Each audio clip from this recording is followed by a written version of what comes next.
ধর্ষক কবিতার তৃতীয় পর্ব, নারকীয় হসপিটাল।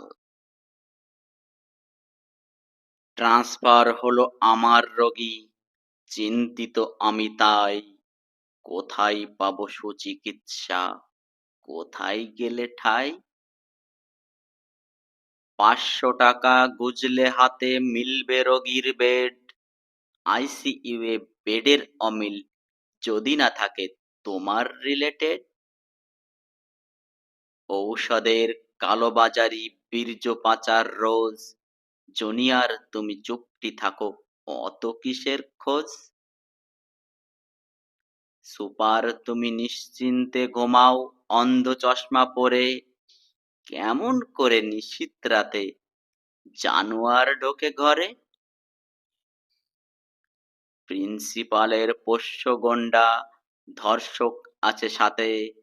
মৌমিতা তুমি মুখটি ঢাকো, ধর্ষিতা হবে রাতে। নিজের তদন্তে চেনা অফিসার, আইন হলো ঢিলা। কিডনি আর রক্ত খেয়ে সুদর্শন যত ভিলা। নিশীথ রাতে টপ ফ্লোরে কাঁদছে দেখো কোনো অভয়ার আত্মা। তদন্তহীন অধরা পাপী কে দিয়েছিল অন্ধকারে ধাক্কা? পুলিশের বাবু আর চেতনা, চটি যে যাবে ক্ষয়ে। কেস এবার সিবিআই এর হাতে, পাপিষ্ঠের মন ডরে। ডেড বডিতে উপরি কামাই, পর্নোগ্রাফি জুড়ে। তোমার আয়ের এক অংশ কার ঘরেতে ঢোকে? নৃশংস যত হাজারো কাণ্ড তোমার হসপিটাল ঘিরে।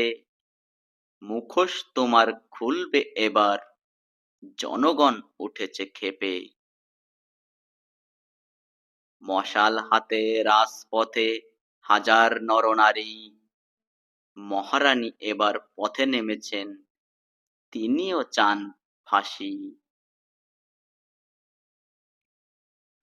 এখনো মোরা দিন গুনছি ন্যায়ের অপেক্ষায়।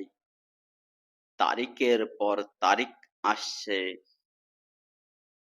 সত্য খুঁজতে আরো গভীরে যায়।